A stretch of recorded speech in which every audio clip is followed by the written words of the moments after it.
మొన్న వేగుల కాడ అకంపనకు విన్నవించినాడు.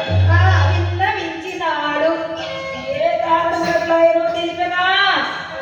విన్నవించినాడు కానీ స్పష్టముగా తెలుపలేకపోయినాడు. నీకు తెలిసిన తెలుపరాదని ఏ కారణమో అట్లయ్యేమో. సీత కారణమున. సీత ఎవరా లాభం దాని గురించి ఈ పనివరింతలు ఎవరు కూర్చేదిలేమి ఇంత ఉపద్రవం కలిగించిన వారేడా నీవేం నిర్ణయించింది? ఇంకనూ ఏమీ నిర్ణయించలేదు. ఏమి చేయడము తోచలేదు. నీకెందుకు తోచలేదు? నేను చెప్పిన వినుము. మరలా చెప్పదు కానీ ముందు నీ ఉప్పు జీవోజుడి కారణమేమో చెప్పలే. నీకు అర్థం లేదన్నా.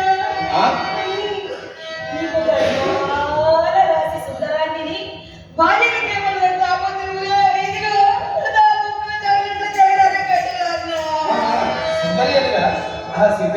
అవునయ్యా, మన పంచవటి అండి అన్నా.